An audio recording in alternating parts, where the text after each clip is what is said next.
Avant de commencer, écrivez à notre chaîne pour nous empêcher de publier d'autres histoires et légendes passionnantes.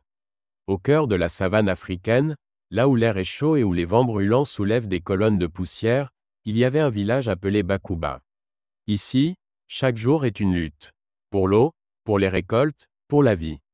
Mais même dans ce monde impitoyable, il y avait des gens qui apportaient la lumière.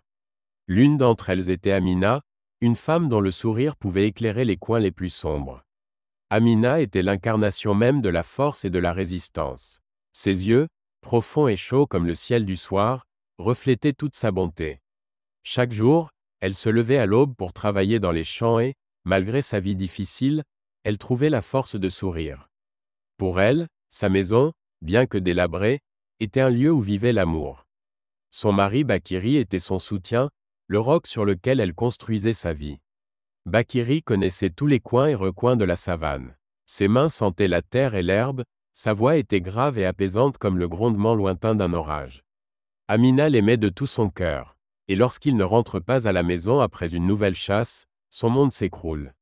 L'angoisse, comme un torrent glacial, déferle sur Amina. Le soir, elle ne savait plus où donner de la tête, faisant les 100 pas dans la maison, scrutant l'obscurité comme pour essayer d'apercevoir sa silhouette dans les ombres épaisses de la savane. « Bakiri » criait-elle, sa voix résonnant dans la nuit, mais la réponse n'était que silence. Au matin, les chasseurs apportèrent la terrible nouvelle. Bakiri avait été retrouvé mort au pied de l'arbre aux esprits, un énorme baobab dont les vieux disaient qu'il était porteur d'une malédiction. Personne ne devait s'en approcher, surtout la nuit. Quand Amina voit les gens baisser les yeux, ses jambes se dérobent. Elle tomba à terre, s'agrippant à la poussière comme pour essayer de se raccrocher à quelque chose de réel, quelque chose qui pourrait lui rendre sa vie d'avant. Non, ce n'était pas lui, c'est une erreur. Son cri perce le silence. À l'enterrement, Amina semble être une coquille vide. Son regard était fixé sur la tombe fraîche, mais il n'y avait pas de larmes dans ses yeux. Lorsque la dernière poignée de terre est tombée sur le cercueil de Bakiri, elle a serré ses mains contre sa poitrine, comme si elle craignait que son cœur n'éclate. « Comment puis-je vivre sans toi » murmura-t-elle en s'agenouillant près de la tombe, mais ces mots ne furent entendus que par le vent et les ombres agitées qui couraient dans la savane. La maison d'Amina devint silencieuse. La nuit, on n'entendait que ses sanglots silencieux, comme si elle essayait de garder son chagrin pour elle. Elle errait dans la maison, serrant contre elle la chemise de Bakiri, respirant son odeur qui se dissolvait peu à peu, la laissant dans un vide encore plus grand. Mais un jour, les choses ont commencé à changer. Au début, il s'agissait de petites choses. Le toit de chaume qui laissait toujours entrer la pluie était soudain épais et neuf. Les murs fissurés semblaient se renouveler, leur surface lisse comme s'ils venaient d'être enduits d'argile. Le jardin potager, qui avait à peine donné une récolte, s'est soudain mis à fleurir. Là où il n'y avait que des buissons secs, il y avait des fleurs aux couleurs si vives qu'on ne pouvait les regarder sans admiration. Les pétales scintillaient au soleil, exhalant un doux parfum qui embaumait l'air de la maison. Les chèvres d'Amina, toujours maigres et faibles, se mirent à produire un lait si épais et si doux que son arôme se répandit dans tout le village. Mais ce changement procure à Amina des sentiments contradictoires. Elle regarde les fleurs, caresse leurs pétales délicats et ressent un pincement de douleur. Ces fleurs semblaient être un rappel de quelque chose qui n'existait plus. « Pourquoi m'as-tu quitté, Bakiri ?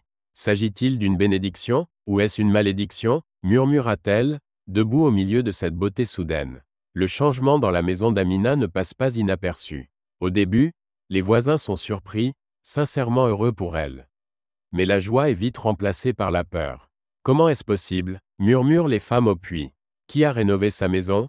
J'ai entendu dire que tous les soirs, elle allait au baobab » ajoute Nandi, une ancienne du village connue pour ses superstitions. Les rumeurs se multiplient. Les gens affirment avoir vu une faible lueur verte s'échapper des fenêtres de sa maison. Certains ont entendu des sons étranges, des chuchotements qui résonnaient dans la nuit, comme si quelqu'un parlait dans une langue que personne ne connaissait. Ce n'est pas une bénédiction, c'est une malédiction, a déclaré un jour un chasseur qui a vu la maison d'Amina la nuit. Son visage était pâle et sa voix tremblait. Il y a quelque chose là, et ce n'est pas de notre monde. Amina avait l'impression que sa vie ne lui appartenait plus. Chaque nuit, elle se réveillait avec des bruits étranges, un léger bruissement comme si le vent caressait les murs de sa maison, un rire silencieux comme s'il venait de loin, ou des bruits de pas qui résonnaient devant la porte. Elle se met à la fenêtre, les yeux fixés sur le baobab. Le clair de lune effleurait ses branches et l'arbre semblait vivant, ses racines bougeaient comme des serpents.